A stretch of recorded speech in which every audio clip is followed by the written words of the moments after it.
Everybody turn off your cameras and mute yourselves until you're introduced. I'm going to stop my video. I'm going to share my screen, share my audio. I'm going to mute myself, move to chat with Danielle, and then we'll open house. All right, thanks.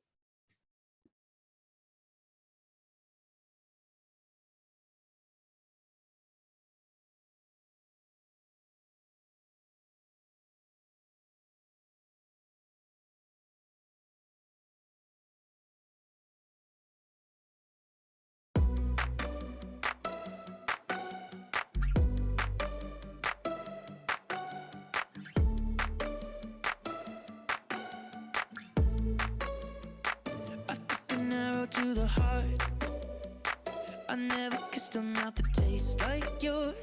Strawberries and something more. Oh yeah, I want it all. Lipstick on my guitar. Fill up the engine, we can drive real far. Go dancing underneath the stars. Oh yeah, I want it all. Got me feeling like I wanna be that guy. I wanna kiss your eyes. I wanna drink that smile. I wanna feel like my soul's on fire. I wanna stay up all day and all night. Yeah, you got me singing like. Hi, everybody. It's so good to see some familiar names and faces in the Zoom audience. For those of you who might not know me, I'm Danielle Hartunian. I go by she, her pronouns. I'm the Associate Director of Alumni Relations for the Gallatin School of Individualized Study at NYU. And we're thrilled to welcome you to our session today, Conversations with Gallatin Faculty, featuring Professor Louise Harpman. And we're also thrilled to welcome you to NYU Alumni and Parents Weekend, which kicked off earlier this week and is now in full swing. So hopefully you've been able to join all of our Gallatin events so far. Be sure to stick around later this afternoon at 3:30 for our last Gallatin alumni event featuring Professor George Schulman. Before we get started, I want to give a quick shout out to my Gallatin colleagues who are working their magic behind the scenes to make this event as smooth as possible.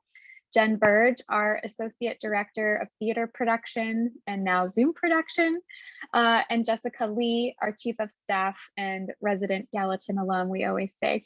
With that, I'm delighted to formally introduce our amazing panelists today, who will be discussing the theme, Why Design Matters.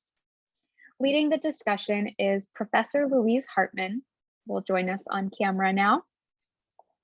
An architect and urban designer whose courses focus on design at multiple scales, from the spoon to the city, to quote Italian architect Ernesto Rogers. Her scholarship includes a broad portfolio of built work, design prototypes, urban designing, writing, and artistic activism. At Gallatin, Professor Harpman teaches architecture, urban design, and sustainability, and also teaches urban design to graduate students at the Robert F. Wagner Graduate School of Public Service. She is a member of the board of directors of Open House New York and the founder and principal of Louise Harpman Projects, and we'll share the website in the chat. In conversation with Professor Harpman are her very own former advisees and now Gallatin alumni, featuring, I'm going to go in alphabetical order by last name, Angela Bang, who earned her BA from Gallatin in 2018 and concentrated in design and technology. During her time as a Gallatin student, Angela pursued design internships at NBC Universal, Amazon, and Udacity. Currently, she is a product designer at Facebook. Joining us next is Elsie Granderson. You could join us. Hi, Elsie, who earned his BA from Gallatin in 2019 and concentrated in the architecture of education. He is currently a production coordinator and interim supervising manager of operations at NBC News Live and chief experience officer at Lesson Check-In, a national education nonprofit.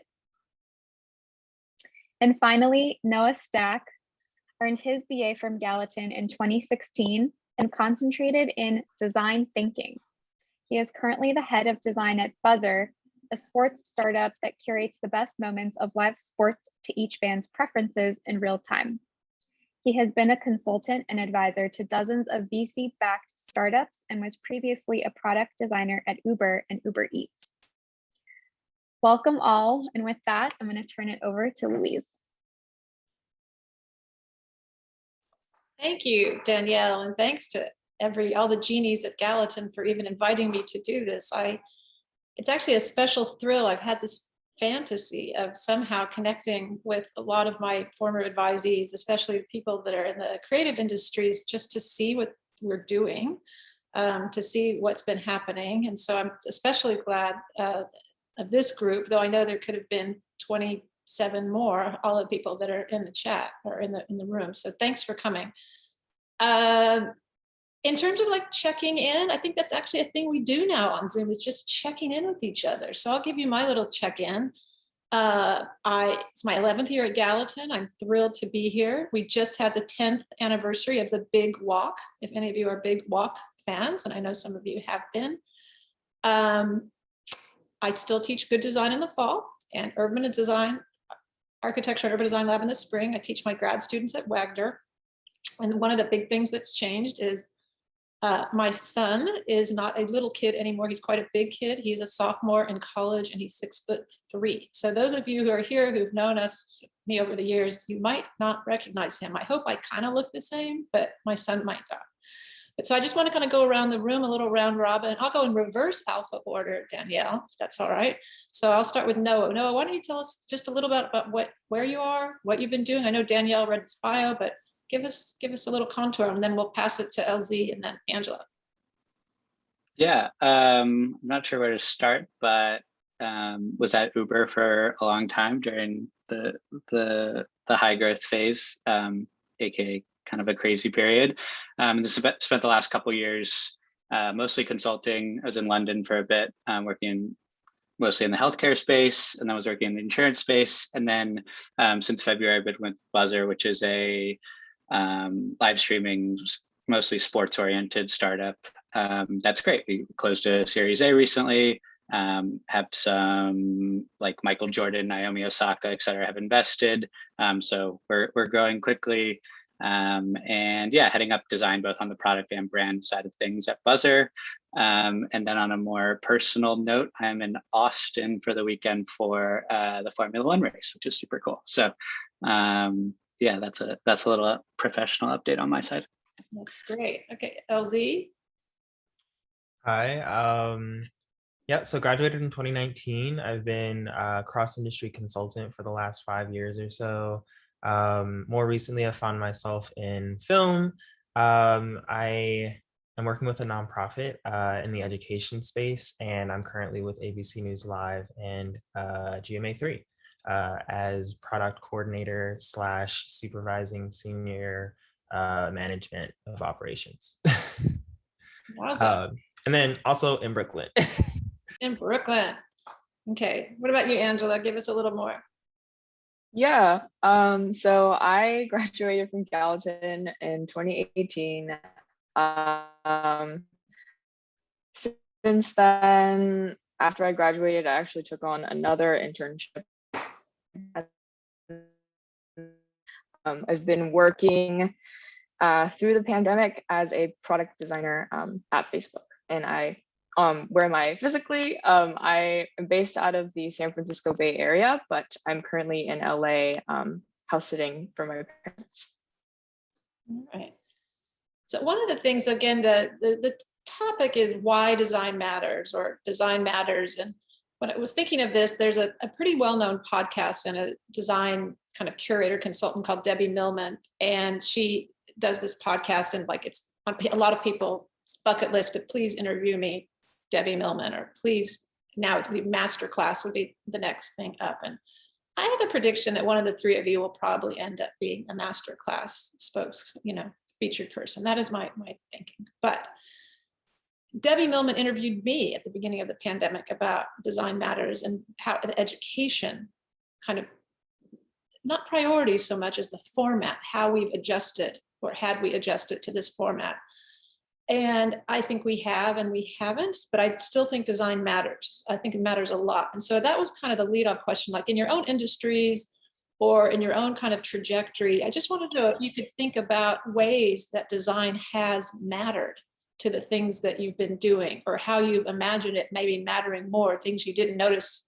In New York City, of course, the thing that used to be a parking space is of course now a pop-up restaurant for outdoor dining. So all of a sudden that space has always been there. It's just somehow we thought that cars had priority over everything else. And now it's a big rethink. So that's a huge urban design change that's come about. A lot of, planners have hoped for that, but short of a pandemic, it hadn't happened yet. So I just wonder if, I'd say just jump in, raise your hand if any of you want to think about that a little bit in your industries. Obviously, maybe Noah, you want to? Yeah, I can talk about that a bit. I think I spend most of my time in the digital side of design, and I think two things come to mind. The first is with Buzzer, we've built our company over the pandemic. We didn't exist prior to the pandemic, so trying to when you do product design, it's completely user focused, right? You're trying to build product that accomplishes a business goal, but for a user. And when all of your users have had their situation and their environment change, you have to adapt to that. And one example that comes to mind is Clubhouse. Clubhouse grew exponentially during the pandemic when everyone was home. It was a product that had product market fit, and now they're struggling for users. They've their user growth has jumped off a cliff or fell off a cliff. So where I'm going with that is, as someone who's designing and building a consumer app day to day, you're constantly talking to users about how they'll use your app in the wild, especially with an app like Buzzer, where it's mostly used on the go. And on the go didn't exist a few months ago, and it's starting to exist again now. And how do you accommodate your designs for that is something we're dealing with every day. Polite interruption, as you all remember, I usually do that. Polite interruption. Clubhouse, in this room, and you can raise your hand. How many people even know what Clubhouse is? How many people know of our group? 4. We know what it is? Okay. How many of us signed up for it? Okay. How many of us listened to it more than 3 or 4 times? It didn't. A few more. Yeah, Okay. 6 Over or our 7 full maybe. lifetime? But okay, are you active in it now? Is anybody active in No. Clubhouse now? No. It was huge in the UK. I spent for quite a bit of time in the UK during the pandemic, and I thought it was big there. But what you're saying, Noah, and I think Angela was working a lot on this about user interface and user experience. Like if you're not connecting to you, you lose your audience then, right? Is that what you're saying, Noah? Like you're constantly beta. Is it you're in beta now? But how did you not so much? But you're designing based on the consumer's needs and the consumer's wants, and those needs and wants are rapidly changing in this environment in a way they didn't a few years ago. That's interesting. Anybody else about how design, like you've seen the design kind of environment change? One of the things that happens with Buzzer and with many things, you'll get a notification if you have an app.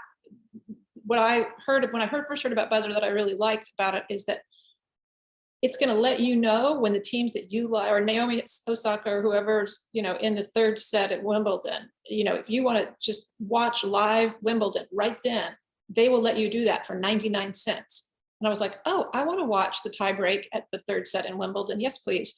And so I thought, again, like I am not a fan, capital F fan, but I love excellence. I just love seeing those incredible moments in sports. And I think at one point, Noah, you said that's what, in part, it's going to offer, but then you also have a subscription service, I think. Is that right? We don't have a subscription service. Our whole thing is micropayments, which are targeted at kind of the Gen Z demographic because they're used to them, especially with video games like buying Fortnite skins, etc. But one thing we will do is we'll authenticate subscriptions. So we're trying to make everyone happy in terms of the NBCs, CBSs, ESPNs of the world. If you have a subscription with them, we'll authenticate it so you don't have to pay for moments that they would carry on their service as well. But it's a notification. You're going to let me know when something great is happening. Yeah, it's notification-based moments. Yeah. That's interesting. Anything else? What do you all, so the design matters in that way in terms of adjusting it, you're saying, to the consumer, but also really tailoring. What do you, Angela, are you thinking? Yeah. So also like Noah, I think I primarily work in the digital product space, and maybe speaking more generally, I think is the shift that I've noticed in how people like communicate or interact, especially when the pandemic was really severe. Like, of course, Clubhouse, there are a bunch, I think a lot of tech companies were struggling to like adjust to this remote working model. There were, and maybe like just beyond the tech industry, right? Like everyone who had to work, do their jobs remotely. And there were a bunch of like hacks or like fixes that were like, or like devices like Portal, right? That allow you to connect with people that are not immediately in the room with you. And even I think like from like personal anecdotes, like all of my friends were really suddenly into video games, like Animal Crossing, like Switches, like were constantly sold out. I think it was this need for people to, and going back to what Noah was saying about like product market fit, I think like, yeah, like that is when people are not able to leave the house, like how can we adjust and how can we create products that will let people feel connected when you're not able to physically meet each other. I think during the pandemic, that's a theme that I've seen a lot of like design solutions to. I can Elsie, pick up on that. Yeah. I think a lot of my experience, well, after graduating from undergrad, I definitely took my design experience less so into tech and more so into people. And so I was definitely building out like, what do these design systems look like in terms of building community? What do they look like in terms of, solutions? I think, even in your classes, Louise, design for me has always kind of come out of a place of necessity, whether it's from my own need or a family's need or a close friend's need, and thinking about, being very solutions oriented.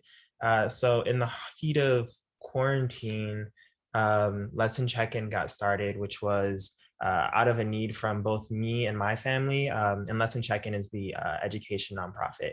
A need in my family, but also a few friends who were all experiencing like, hey, like families don't necessarily know how to support their kids in this moment and also work full-time jobs, whether that means they're essential workers and they need to leave and come back, or I mean, how many times were your parents able to help with like some hard math questions, outside of Johnny has 3 apples, and so there was a need there and we wanted to target those families. However, we really wanted to focus on particular demographics, and it turned out that those demographics weren't always available in the more traditional marketing ways.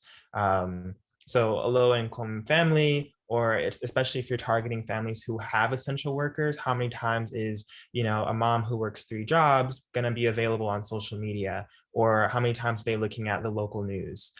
So those were some of the problems that we started to attack. And I think that, when thinking about designing solutions, it's really important to think about, again, where is your market? And then how do you kind of reach them? It's definitely a model of, go to where they are, meet people where they're at, and build accordingly. say a little bit, and I guess I might ask for some help in the chat, is the idea that we've got 3 different kind of companies we're talking about or more. Facebook, which I assume we know, Buzzer, which we're learning about, and then it's called Lesson Check-in. And is it a homework help environment? Can you say more about it, Elsie? Yeah, so it's definitely been a shifting a shifting service that we provide. We're currently doing homework help, mentorship, advocacy, and accountability. And it's a service that's, again, available nationwide. We're in 24 states currently. We've partnered with a few really cool firms, really big companies, but also, hyper local. And we're a service that pairs undergraduate and graduate college and university students with middle and high school students. And we've been kind of building that out a little bit more as we go. Understandably so, with more in-class learning, the need has shifted, or sorry, I think like the pitch has shifted, but the need has not, meaning, now more than ever, people are realizing, hey, my student not only needs to catch up, but maybe how can we get ahead? Maybe it's looking for, hey, I've always needed an additional support structure to help with my student. And so we really kind of filled that niche. That's fascinating. I mean, again, I think that it's interesting. Angela, you say you're involved in, I think you said this earlier, on the growth side of Facebook. Are you in a product in particular, or are you in a different team? I'm just trying to understand like how we make our needs known. If we're on the consumer side, how is that communication fostered? Is it focus groups? Is it, sort of just throw some bait into the water and see if the fish bites? How does that work a little bit? But maybe Angela, you'll pick that up. Yeah, so I think generally speaking, there's a bunch of different ways that user feedback is collected. I think like Facebook especially is very well positioned because there are so many users. But I think yes, so let's start there. There's a lot of really amazing user researchers that have studied their craft really, really well. And there are a bunch of methodologies that they use. And usually there's like at least one or two researchers embedded in every team. And there's also like more, I guess, directly from users, like they can file bug reports if they're not happy with something in the app. But I think one of the challenges there, on a less positive note, is like balancing those user needs. And I think like maybe Noah has some thoughts around this too, or LZ, since this might have to do, like, I think these products like involve users and users have needs and feedback.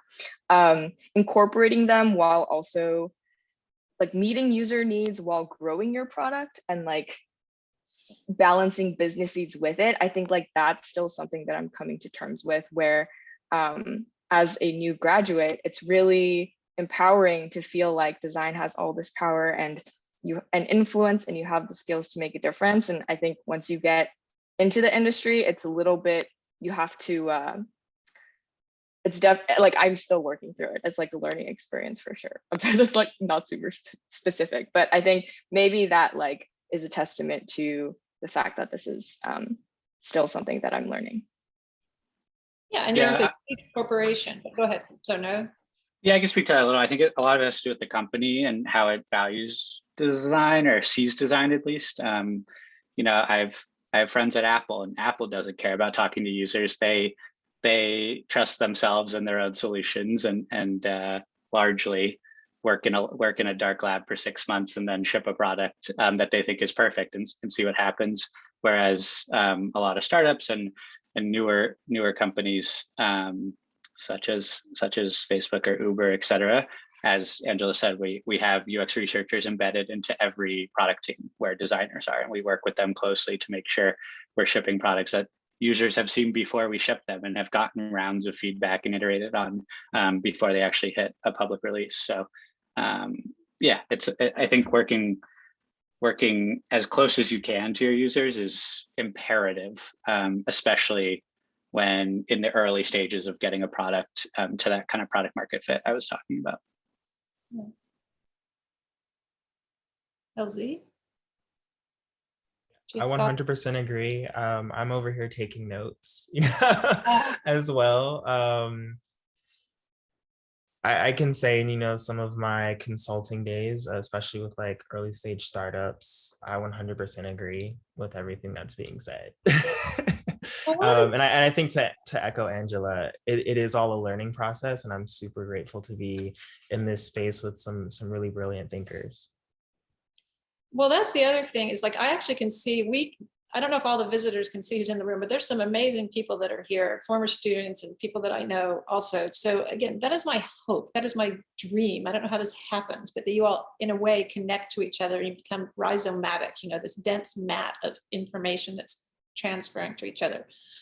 But one of the things I'm just thinking about when you're talking about like that Apple doesn't really care, or those group of people at Apple, you know, they make what is perfect and then just assume if I make it, you will love it. I mean, it seems like that's the idea. But in your own worlds, it's actually quite different. But I will go back to one of the things that you might remember that I assigned during Good Design, if you took Good Design, which is this business journalist, this guy named Jay Green. Design is how it works. And he goes into different companies that are known for their design, like Nike, like Lego, like OXO. And he looks at their design processes. And yes, there's some design thinking and iteration, but he also talks about in Lego, in his analysis of the Lego Corporation, about how Lego lost its way and then kind of found it again, is that they gave designers free reign to just make whatever shapes they wanted. So fire trucks didn't look like fire trucks anymore, and nobody bought them. But then the way they found their way back was going to this group that they call the extreme users of Lego Mindstorms, and then figuring out that it was this adult Lego kind of user community that had all this product knowledge that they didn't even know about. Like there were all these separate communities. So I wonder if you think if you all are building those kind of communities, or if that's happened or would even be valuable to you, a design community of getting or maybe this already happens and I'm just imagining that it doesn't, your kind of most active users together in a face-to-face or like a Comic-Con convention in Vegas, or, not quite that, but you know what I mean? Would that ever happen? Yeah, it happens all the time. I think UX researchers, these roles Angela and I were talking about, they structure groups of users, some that are power users that they can talk to all the time. They essentially assign personas to different types of users and then get groups of them and talk to them on a regular cadence about whatever you're building, so that like the researcher on my team, like the thing we try to instill in our research is getting that cadence as tight as possible, like talking to these people every 2 weeks, every 3 weeks, and getting feedback as much as possible, so that we can adapt the product to their feedback. Are they paid, these people out there that you're adapting your product to? Yeah, like gift cards and things like that. It was a little easier at Uber. Everyone wanted free Uber rides, so that was easy. But yeah. And the other thing I'll say there is, when it comes to like those dedicated users, that also usually correlates with business goals, because usually a small group of your user base you can attribute to a huge part of to the majority of your revenue, right? So usually those users are not only important from a research point of view, but they're also super important from a business point of view. Okay, that went too fast for me. Are you saying at business schools that those are investors, or they're doing case studies? No, I'm just saying those power users, right? Yeah. The people like this Lego use case, those people are usually, their spending habits of the product you're building are usually responsible for a huge part of your business. Even though they might be only 20% of your users, they're usually responsible for over 50% of your revenue. So they're important from both a how do we build this perspective, but they're also really important from like a business loyalty perspective. So it kind of all works together. Interesting. Angela? Yeah, I really don't want this to just become like tech jargon. That's not what I want. But I think going off of like what Noah was saying about, there are different groups of users, right? And I think some products are invested in like designing their products so that it's optimized for these users. Like, spend more time on our product. Like, how can we make this better for the people that really know the product well? There's also different teams that work, like I work on a growth team. And I think growth is kind of a term that is used as the title of teams at different tech companies. And these are teams that are meant for how do we get new users onto our platform? How do we get people who don't know how to use tech or don't know how to use our app at all? How can we make our product, introduce our product to them? How do we onboard them successfully? And I guess not all companies may need, and maybe most companies like are interested in like catering to these power users. But there's also like these other teams that are focused on different groups of users. And I think, again, user research plays a huge part here, and user researchers can target different groups of users as well as use different types of like methodologies to understand their needs. Yeah, I'm gonna go this way a little bit, because I say I don't want to get too tech jargony here. I find it fascinating too, because I know so very little about this. But if we go out of this, one of the things I've always thought for my own design process, but I suspect it's for your own design processes too, is to go outside of your industry and see what other things are happening. Like what other, so I'm going to ask you in order just to say, outside of the things you're actually working on for like money or your other non-for-profit work, what other thing in the designed world, like what have you noticed, or what kind of really matters to you right now? Like, what are you following? Because I know a lot of people will say they'll follow fashion, or they'll follow music, or something else that they follow that they think is really vital right now, or that something, it doesn't necessarily directly affect what you do in your job, but I'm just kind of curious to know, again, in the larger designed environment, what are you all noticing, or what do you think is interesting right now? Elsie's looking skyward. Does that mean you're thinking, or you got something? Oh, I do many things, but I think they're all jobs in their own way. So I was thinking of, Okay, so maybe you know, that something that I kind of maybe the word participate in. not work is, maybe that's not the right distinction, but just sort Right. of a complementarity. Before we move on, I did quickly want to hop on to the idea of like power users and how we've seen that kind of grow in our various industries. One thing that's really interesting about my current client is there are two groups of power users. So I'm definitely approaching both from an internal structural approach, but then also, you know, how well is this product doing in the marketplace? And so there's I guess the more traditional power user group, which are, you know, who are the people that are consuming the product, and then there's also within the company what actually makes this run, and actually like how do I connect with those people in a meaningful way that then I'm able to kind of like excavate ideas, or, you know, those are the people who are like, oh, this is how this process could be improved, but maybe I'm not paid to actually say that, or I don't have access to the right people that can make this more of an efficient process. And I think in the same way that we're referring to this power user group, this 20% of people who really have quite an acute sense of like what's happening internally and how the product could be better. That's how I'm seeing kind of what's happening in the tech world, and using that language to describe what's happening amongst people, whether it's management or, you know, smaller teams. Oh, fascinating. Thanks for doing that. Yeah, I'm just like jotting down some notes. I didn't want to skip over you, but I would just kind of twigged my mind about kind of what else in the designed environment kind of are you noticing, are you watching, are you finding in a way inspiring? Noah? Yeah, I have one physical and one digital. I think on the digital side of things, there's a lot of really fascinating 3D design going on right now, digital 3D design.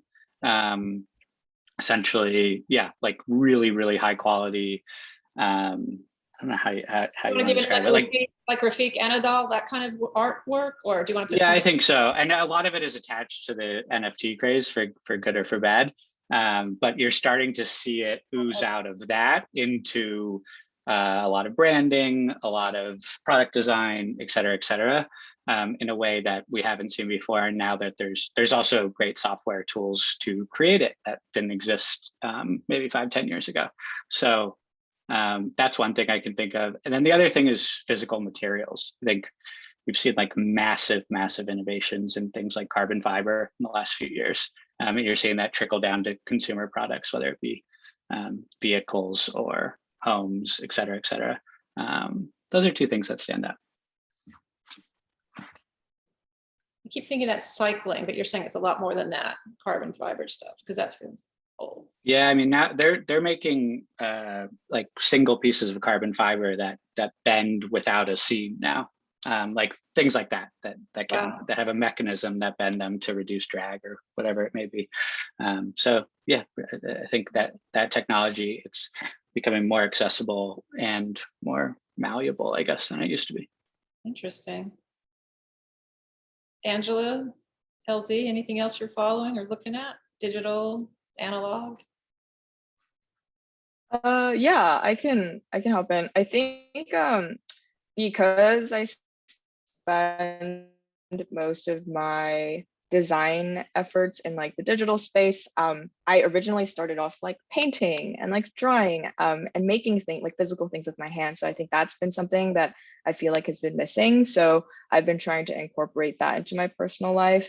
I mean, it's funny that you mentioned fashion, because I've been reading up on like slow fashion, and there's this corner of the internet where people create like patterns and like sell them for a really reasonable price, and then you can take them, print them out, and then make your own clothes.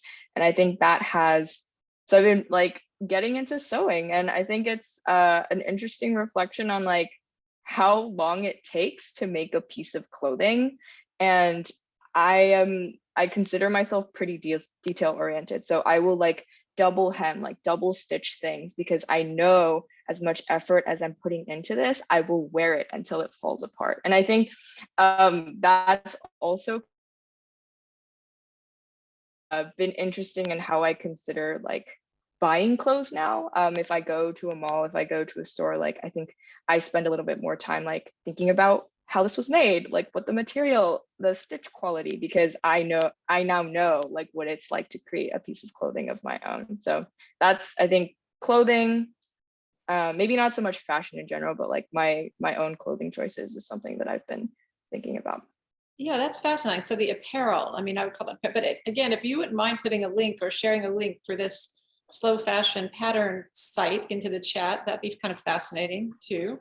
I'd love to see that. Just one other thing to jump onto that. I think a macro trend is how accessible design tools are now. We've seen Canva and Figma become two of the most successful startups in the last, I don't know, decade, and they're both design tools for everybody. Like Figma is free to use, Canva I think is a small cost, and we're seeing, you know, Adobe kind of had the monopoly on that space and was a tool made for professionals, and now we're seeing two massive browser-based tools that almost anyone can use for birthday cards, or to the same tools used for birthday cards as it is to design you know, massive apps. Having that accessibility within design tools is a completely new phenomenon that I think we'll see the manifestations of in the next few years. Interesting. What about you, LZ? Anything design adjacent or design expansive for you? I think before I move on, I just saw that Danielle had posted a question Oh, sorry, there's a that good I'm question. also very interested in, that I think is going to be really important to our conversation. Yeah, I'll go ahead and read it. I don't know if everybody sees the chat. So here's a question. Curious to know how your definition of design have changed and evolved since your time as students at Gallatin. How have your careers and personal pathways post-Gallatin influenced and maybe expanded your ideas of design? Thanks, Danielle. Great question. Do you want to answer that first? It's your next step. Yeah, sure. When I was an undergrad, I was studying the architecture of education. I came up with the title like the end of my first year, and it quickly became a part of my identity in a way that maybe was a little bit detrimental. Because I think as the years kind of went on, people were like, oh, LZ likes design, or like, oh, LZ is like in architecture. And that was just that, again, that became a part of my identity. I realized actually in your architecture course that my perception of design, this concept, was maybe a little bit different from how other people were approaching the concept of design. And then also I had this kind of internal fiasco happen when I was working in Berlin that turned me off a little bit from architecture, and more into the design world. Design being more broad in terms of like, oh, I'm seeing a problem, I can create the solution, or I can work with others to create the solution, and that process is the design. But then also the product is another kind of layer or form of design. And so I was really interested in that work because I was also so tied to social kind of issues that are happening within New York City, within the university itself, within Gallatin specifically. And so I was really drawn to transferring like design thinking into social change. And that oftentimes took the more traditional forms of, you know, physical space. It took the less traditional forms of community. And then now, as I'm kind of leaving the university, or I have left the university space, I can't believe it's already been so long. I'm moving more into I think slowly into like the product side of things. And what can I get into people's hands, and then how do I get it there as well? I think that's so great. I mean, it's funny, in rationales, Angela, you might want to talk about this, but I actually remember your rationales, believe it or not, for my advisees. But the idea of what's the good part of design, but is design a noun or a verb? And LZ, you're saying absolutely, it's the process as well as the product that maybe one comes to the fore at different periods, maybe two. And I think everyone has access to design. Designers maybe have created this little sphere that we try to kind of hold on to and make it like an in-group thing, just because of, we need to get paid for these things. But I think like design as a process is something that is practiced, and there are people who are really good at it and they can do it really quickly and they have really innovative ideas. Maybe they're connected to other industries and it's that cross-pollination that makes them really valuable to a team. Yeah. I think that's right. One thing that emerged during the pandemic is two architecture curators, Paola Antonelli from the Museum of Modern Art and Alice Rothstorn, a British curator and critic, launched something called Design Emergency. And I encourage you to follow them. They've had a lot of, standalone, lecture type events and exhibitions, but the idea too that the climate is our crisis and we are in an emergency. The pandemic is just part of this larger set of emergencies that we're in. Racial, social injustices, inequality, but the idea that the climate itself, we are in multiple emergencies, but that design and designers need to rally, that's their community. We need to rally our different communities to address this kind of problems on this massive scale. So I think that's one of the things that I was really pleased to see that emerged. That was going to be my answer. Like, what have you been watching? So I think that their design emergencies, very interesting, but I've also gone deep into history. I've actually been listening to so many more historical podcasts because also I grew up in the middle of the country in a public high school where coaches were the history teachers, meaning we never learned any history. So I think the reason I became a professor is because I just feel like I'm always playing catch up, but I think that's a great thrill and it's a great luxury in a way too, to be able to read so much more now and listen. So for me, it's not design adjacent as much as it became design adjacent because the history of the redlining in our country about how sort of economic, social, racial segregation was propagated and literally the color red. So of course I'm interested in why colors matter. Why red? Red because it's stoplight, and red, that's because where the loan corporation wouldn't give loans. And so we see that playing out still. So that's, sorry. Go ahead. Yeah. And I was going to say, and we again see this a lot in social issues. And I think, last summer specifically, we saw a lot of the design around like what it means to be in the street, what it means to protest, what it means to organize. And we saw various more social design structures pop up in terms of organizing through technology, maybe through, more traditional routes. And I think that's definitely an area of design that should be more acknowledged. And I'm interested to, touch on Angela and Noah and how you've seen a shift within your particular industries on the product design side with that kind of like social factor. Yeah, I can go. I think to answer Danielle's question first, I think what drew me to design, I started off like in the creative field, like doing art, doing creative things. But I think what drew me to design was that it was very general, and I think it can be applied to physical things, to digital things, to environments, to social issues. And do you mind repeating your question? I lost you for a second. Would you mind repeating? Do you mind? Do you mind? Oh. Angela, I think we're losing you a little bit, but are you with us now? 1 second. I think, Elsie, your question was, in their industries, how have you seen the sort of the space of protest or something else? I would say more so like, I think we've seen a huge wave of social unrest, whether it be in the workplace, people deciding to, up and leave their jobs, pursue something a bit more personal. I think we've seen an increase in kind of like the personal value system and how that shows up in various spaces. I would imagine that the technology space, as we discussed with Clubhouse, something that was very integral to Clubhouse is the need to connect to people. And there was only one way to do that when everyone was in their homes. And now people are able to go out to a concert and connect with folks, or to a bar and connect with folks.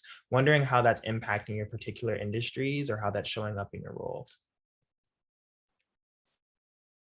I can take it. I think a couple different perspectives here. One is just socialization as a whole, right? And I think that goes to my first answer about designing for how social patterns are evolving post-pandemic. Like we deal in these kind of like 2 to 10 minute moments at Buzzer. And those in between moments usually come when you're on the go. So when people are home, like, are they going to use our product? Are they going to use it the same? I think the other, which is quite different, but also a social issue, is kind of how racial injustice, social inequality, et cetera, has kind of bubbled up to the surface in the last couple of years, and how, even though we are a sports streaming app, how we're dealing with that externally and internally, and how a startup like ourselves, that's something probably most startups didn't think about 5-10 years ago, whereas that's something we are acutely aware of now, and have created like an initiative within our company to work with small sports teams that are in minority based areas and to sponsor them. Our internship program is only working with HBCUs, et cetera, et cetera. We're giving a percentage of our profits back to that program. So it's from that side of things, it's suddenly an issue that everyone is grappling with. And even when you're building a startup, for us, it's super important and part of our foundation to address all of that, despite on the surface potentially just doing sports streaming. Yeah, thank you for that. Oh, sorry. Oh, no, yeah, go ahead. Can you hear me better now? I think it might Yes. have been an issue with my headphones. Okay. Good. Yeah, I think thinking back to last summer, I think from like my personal experience it was really hard. I think like it was hard because the expectation was that all these, like the pandemic was happening, like Black Lives Matter marches were happening, and the expectation was for design or for people at tech companies sitting at home to continue working. And I think that was really painful and kind of hard to come to terms with. Like it felt like there was this chaos like directly outside your door, and like you just had to kind of keep working at these projects that didn't feel as important in the moment. I think something that keeps me at Facebook are the people that I work with. I think those people do care. They think that design is important, that it matters, and it can make a difference. I think the thing that I am considering and kind of coming to terms with is, in the context of these larger companies, how can those voices be heard, and how, yeah, like I've seen a lot of people who stay and stay because they believe in this mission, or they decide to leave. And I think like both of those perspectives make sense to me. I'm still coming to terms with, as a designer, what is my role in all of this? What difference can I make? What connections can I build with people who care about similar things to me? I think the tech industry is definitely, there's a lot of really big, important questions that need to be answered. And I'm kind of like in the middle of that. And as a designer just starting out in my career, I think they're hard questions, but it's like a reckoning with myself as well as like the industry that I'm in. Yeah, it's a very good question, Elsie. Thank you for asking it. Yeah, I'm gonna put, oh, go ahead. No. I was just gonna say one other thing to add kind of to the original question posed in the chat is, how has your definition of design changed? I think to Angela's point, when you're early in your career, you're just going against goals that are given to you. Whereas as you progress, you start to have a little more agency. And kind of how I define design now is just creatively solving problems. Like we're in the business of solving problems. And when you have that agency and like larger perspective to think about other things outside of your narrow goal or solution and bring those into your design, I think that's where you see design shine and start to address these things, if you have the ability to do that.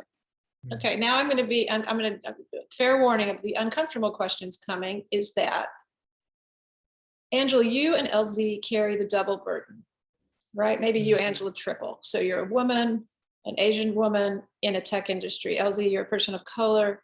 You're carrying this double burden. I think it's either William Julius Wilson or, Henry Louis Gates Jr. have talked about this, like as a Black professional, as an Asian female professional, you are asked to represent a whole other group of people, not just you. So that's obviously come up, that's come to the fore. It comes into this question of equity, diversity, inclusion that all major corporations and universities are really focusing on. I don't know if you know this about NYU, but we've really done, I think, a big think about how we at Gallatin need to have more diversity in our faculty, so we and the university as a whole, we have a whole group of Indigenous studies positions that we're now, it's called a cluster hire, that we're going for a lot more, looking specifically for scholars, people of color that are actually bringing voices in that have traditionally not been in. So I'm just wondering too, that you say agency, Noah, because agency in the sense that you've got a track record now, people know what you can do. But I'm just wondering if you are also, maybe LZ or Angela want to speak to that a little bit. Do you feel that you're also being called on to, as Chandra Kumanika says, oh, you want me to speak for all Black people in all times? I don't know if you know that podcast, John Bewan, and had this podcast, it's called Seeing White. I'll put the links in the chat. I'm using it in class now.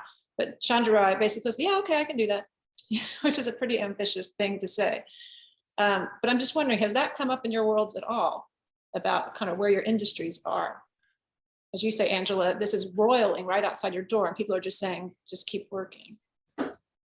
Yeah, LZ, would you like to go first, or I can definitely throw in some things that come to mind. Yes. I guess first, when I was early in my career, I do think I saw it as a burden, especially in university. I saw it as a burden. My first short film, Black Pluto, which Louise, I think you saw, I think kind of freed me a little bit from that. And I shifted into more of I have a unique perspective, and it's also an invitation to realize there are so many other people that live other lives, have other lived experiences that are bringing so much more to the table. And that has really informed my work as a consultant, because I know, hey, I need to talk to this group of people who traditionally in this structure don't necessarily have a voice. And that's going to inform how I talk to this group of people who may be in a place of power and can do something about it. But actually on that note, and Angela, I want you to answer Louise's question as well. But I was thinking about what you said earlier around like being early in your career and really grappling with these questions. Me also being early in a career and grappling with these same questions, wondering if, and this is open to the floor, there are ever times when you feel limited as a designer in terms of what you can take on and the problems that you can solve. And then also how you navigate that and how you find sustainability in what you're doing. Okay, well, that's a whole menu of questions. Yeah. hold on. So Louise's question, do you mind repeating it? It was just too that, Noah was talking about this sense of agency that you have as a designer, as you build up your track record and your reputation, you get to feel like you have more agency. And I think that may well be true, but I also feel like there's something that's asked more of people of color now to also not just advance your own career, but to somehow speak for a group of people with whom you are also connected, So I just wonder if that's come up at all, or do you feel that that's an opportunity, a limitation, or it just doesn't get talked about? Okay, so I think my current, I've actually gotten really lucky with the teams that I've been on and the people that I've gotten to work with. I have felt like they're really diverse. I think I quickly realized that even in tech, where we're like, it's a young industry, it's progressive, like all these cool things are happening, everything's moving so fast. I think there still is a big issue of representation. There's only so many levels you can go up before everyone starts to kind of look the same. So that's something that I've noticed. And that I will probably continue to notice. And there's also questions. I'm me. I'm going to say, when you say looks the same, does that mean they're white and male, or does that mean they're what? Yeah. Okay. I think sometimes we just have to say that. Okay, they're white and male. Where are the women and the people of color going? Okay, so that happens, you're saying. Or is it if it's a young industry, so we just don't know? Yeah, I think, yeah, that is something that I've noticed. And I think that also brings to like we do have many people of color. Like the tech industry is very diverse, but the separation happens at those levels. And is it like a question of like, is it that those people tend to be younger? Like, is it that they don't possess certain skills? What are those skills? What are those personality traits? And I think I'm like in a place where I have to try to not internalize that. Like, I want to be kind, I want to be polite, but I also want to get things done. Like, how do I manage those things? So those are definitely questions I've been grappling with. Sorry, I think I want to make sure we're like okay with time. Yeah, Danielle's going to jump in here in a minute. Okay. Yeah, don't worry. Finish your thought. This is I'm being important. This is okay. And then LZ, your question was like again, I think it had to do with agency. Do I ever feel limited as a designer? Mm-hmm.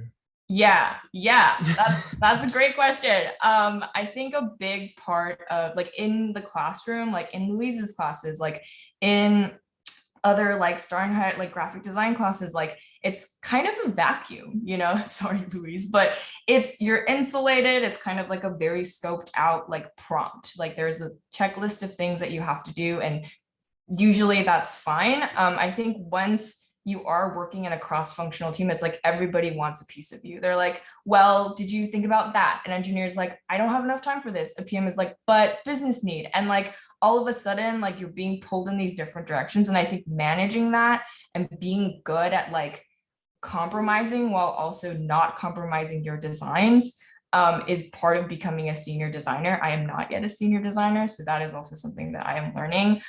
I feel limited every day, but I also think that that is what keeps me interested and keeps me motivated to grow my skill set so that I can try tackling these like user problems that maybe someday that I can think of, as opposed to having them handed to me. Yeah, I hope that answers your question. Yeah, great answer. Okay, Danielle, you want to take over? I'm so sorry. It's funny that this is happening because last year we started these conversations, you know, with Gallatin faculty and their alum, and we did them like kind of 1 hour and had not a lot of buffer time in between. And this year we put buffer time, and it's like, if you put Gallatin people in an even virtual room together, it just unravels in the best way possible. So I feel, you know, terrible to have to be the timekeeper and step in, but I mean, big round of a virtual applause, and on behalf of everyone in the audience, just thank you, Angela and Noah and LZ, for sharing your experiences post Gallatin. I think it's so important that we keep these connections going and have these conversations. In the Gallatin alumni community, there's so much to learn from each other constantly. So thank you for sharing your Saturday afternoon and being with us. And thank you, Louise, for, what did you call it in your email? Your highly capable humans that you chose to bring into this conversation. And thank you for leading it. So I just want to say thank you to all of you for being here. And I don't know if Louise, you have any final thoughts you want to share as well. I want to give you a moment to do that. Just gratitude, just incredible gratitude for, and that's a word I think that's overused in a way, but just the fact of seeing you students, you know, former students on your way, but the fact that you're willing to make the time to be part of this conversation, to connect with each other, to connect with me, because I'm needy that way, but also just to kind of share your, you know, trajectories with the other people that are in the room. And again, I just want to say thank you just for saying yes to this. Thank you for saying yes. Absolutely. All right, and with that, I'm gonna shift gears into our next event. So if you've signed up for our next Conversations with Gallatin Faculty featuring George Schulman, we'll see you at 3:30. Thank you again to everybody, and we hope to see you all soon. Take great care. Thanks to you. Bye. Bye, you all. Stay in touch. Bye all.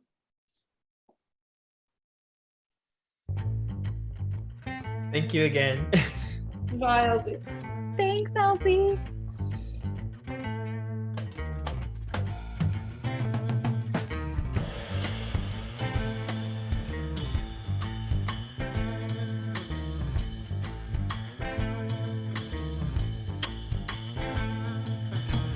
Oh, lay it down.